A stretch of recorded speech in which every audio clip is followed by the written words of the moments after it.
Então, por exemplo, em 2000 eu fui numa oficina promovida pela Ziza, lá em Curitiba, de composição e tudo. Eu Uhum. não sei se você vê os stories hoje, Som da Palavra, eu dei uma aula assim, participação na aula do seminário deoniano com o padre Joãozinho, sabe quem é? Eu vi esse.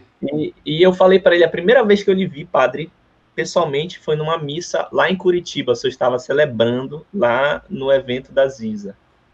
E eu lembro marcadamente disso. Eu fiz o curso lá com o Maninho, de composição. Eu gosto muito do Maninho.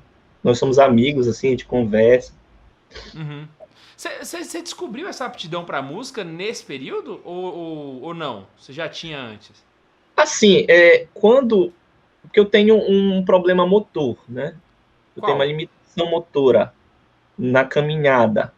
Eu Aham. tenho uma paralisia cerebral de parto, então tenho uma dificuldade motora. Não aparece que eu estou na internet, ninguém está me vendo andar para lá e para cá, né? Mas quando me vê, às vezes se surpreende, né? Uhum. E por causa disso, a minha mãe temia que afetasse os membros superiores também. Ah, sim. Então, ela procurou todo tipo de tratamento. E alguém disse para ela que seria bom eu estudar piano para desenvolver a minha coordenação motora Como uma fina. fisioterapia. É. Aham.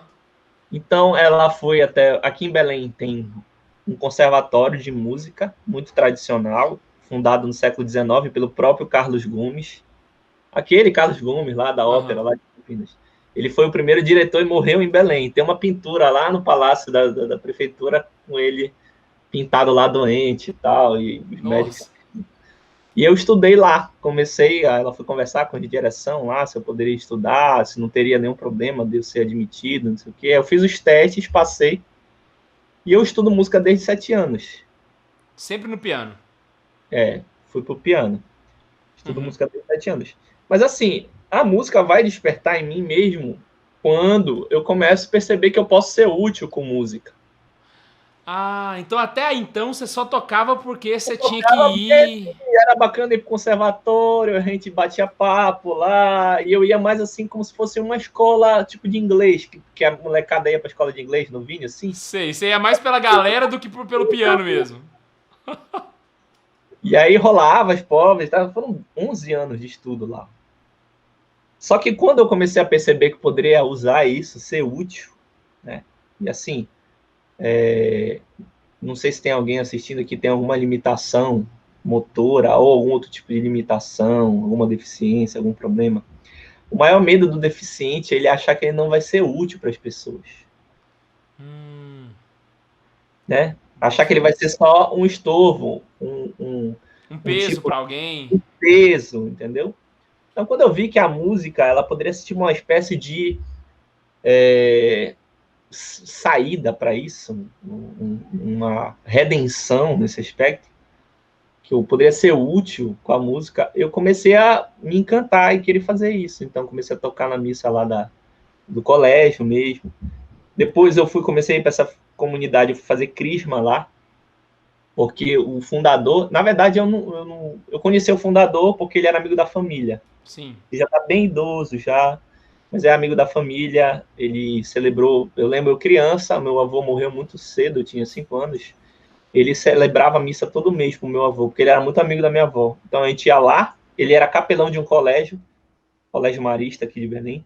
A gente ia lá e ele celebrava a missa só pro meu avô, entendeu? Nossa. Só ele, todo mês, era um negócio assim.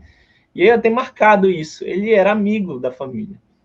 E aí, quando chegou a época de fazer crisma, aí o pessoal faz lá na comunidade do Padre Raul Tavares. Aí eu fui lá, cheguei lá, eu tenho umas lembranças assim muito marcantes. Eu cheguei atrasado e eu tentei começar, só que uma moça que me atendeu disse que não tinha mais vaga. E aí eu fui meio cabisbaixo embora, eu tinha 15 anos, fui sozinho, peguei um ônibus e tudo. Sentei lá fora na parada de ônibus, em frente, e fiquei lá, e agora o que eu vou fazer? Vou embora para casa, fiquei um tempo meditando lá. Só que o padre fundador mora do lado do prédio da comunidade. E eu tô lá sentado, e aí eu olho, ele tá saindo da casa. Quando ele me viu, me reconheceu, eu levantei, padre, ele, não diga nada, não diga nada. me pegou pela mão, entrou na comunidade, subiu as escadas, abriu a primeira porta que ele viu e me jogou dentro. De uma vez. E tipo, vai ficar aí, não interessa se tem vaga ou se não tem vaga. Quem manda sou eu, né? Eu acabei de abrir uma vaga. Tipo assim, né? Como não tem vaga mais, vai ter vaga. E colocou lá e eu fiquei, fiz crisma, depois fiz o retiro lá, e aí abriu vaga para tocar teclado de música. Aí eu me candidatei. E aí, cara, fiquei.